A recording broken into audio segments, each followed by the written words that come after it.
If you or somebody you know is experiencing headaches, lightheadedness, nausea, the inability to sleep, pain in the head, chest, arm, leg, and everywhere area, you may be suffering from a disease known as being on a plane. 5 out of 5 plane riders experience all of these pains and more when they ride on a plane. But luckily, there's the magic of movies.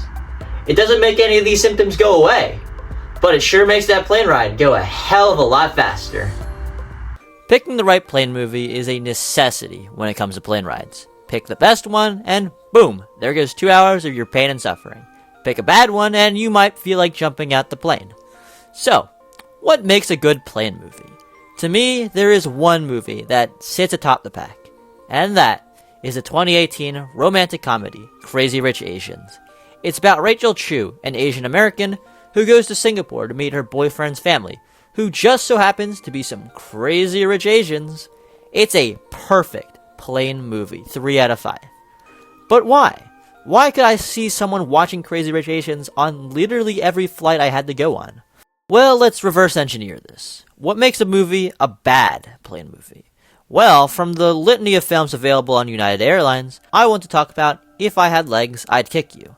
This is one of the best movies of 2025, and miles better than Crazy Rich Asians. It is also a horrendous plane movie. It is a dark movie, both in subject matter and how it looks. It doesn't really have a straightforward plot. Most of the movie is watching Rose Byrne suffer.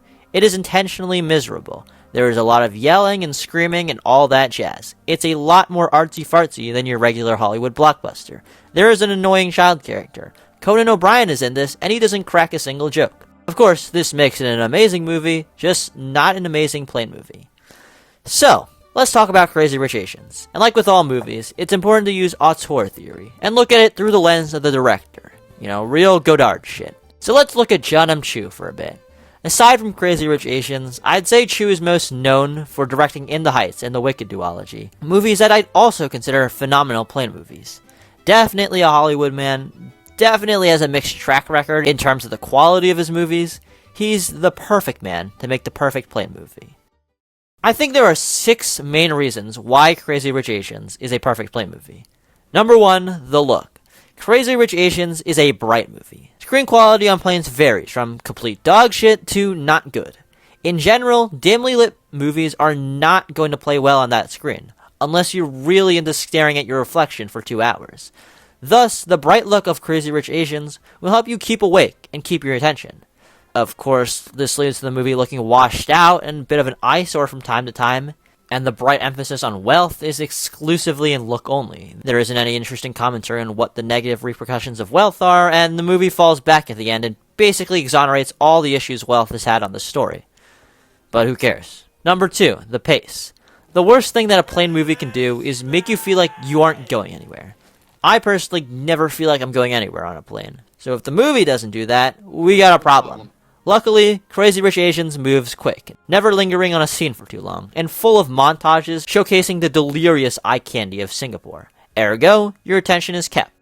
Of course, this leads to characters such as all of them feeling shallow and underdeveloped. But who cares? Number 3, it's simple. When you're on a plane, your intelligence drops by a significant margin. You simply don't have the brainpower to process something like, Memento, with its pretty complicated reverse, not reverse narrative. Crazy Rich Asians is not that. It has clear stakes and character dynamics established. The Crazy Rich Asians versus the one normal American with a heart of gold. You don't have to work very hard to unpack the messaging in the movie. It's simple. Of course, it's also very unsubtle and doesn't leave much to the imagination. It's a handholder. But who cares? Number 4, it's a rom-com. Genre theory also matters in plane movie discussions. There is a warm, nostalgic feeling when it comes to rom-coms. I really do think the rom-com is one of those genres where you can play the plot beats completely unoriginally and still walk away with a great movie. It feeds into the simplicity point I said before, and Crazy Rich Asians, as a rom-com, works. It hits all the classic romantic beats, it has that inviting feeling that the best rom-coms do, and that third act resolution is satisfying as hell. It makes you, the miserable chud sitting in the uncomfortable plane seat, just that little bit happier. Of course, it also sacrifices a lot of what makes Crazy Rich Asians interesting to hit those plot beats, particularly with Nick's ending, where he gets the girl and the family too. despite the movie not supporting that idea that you can have it all, wealth and women, at all. And that rigidness does harm the distinctly Asian flavor that Crazy Rich Asians brings. You can have variations in these formulas. See Saving Face, a queer rom-com that works as a queer story as much as it does a traditional rom-com. But when looking at Crazy Rich Asians, it is just a normal, vanilla rom-com, despite that Asian angle. And by angle, I mean slight tilt. But who cares? Number 5, it's about travel. This one's more of a me thing. Like, if you're traveling to Paris or something, why would you watch a movie about someone going to Singapore? That doesn't really make sense. But I went to Singapore, and, seeing a movie about Singapore got me really excited about the trip ahead. That relatability made this a really great plane movie for me. Of course, actually, there's nothing. There's no bit where I shit on the movie here, because there's really not anything to shit on at this point. And number 6, it's emotional. This is the cumulative point. 4 of the 5 points have built to this one. You have the brain of a monkey on a plane, but you haven't lost your heart.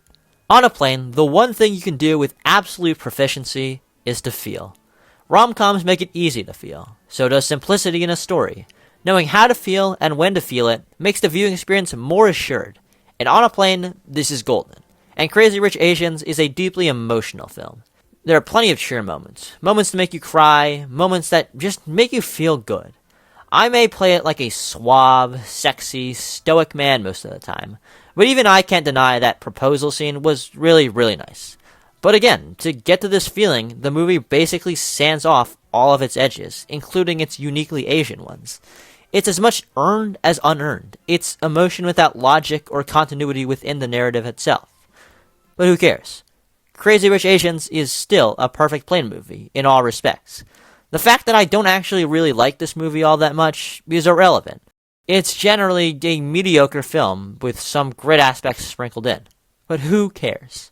I care, okay? I know it's a stupid thing to care about, the quality of plane movies. Why can't you just let people enjoy things? Isn't quality subjective? Beauty in the eye of the beholder. And yes, I do agree that quality is subjective, but I just wish people put more thought into what they watch, and whether any given piece of art was worth it or not.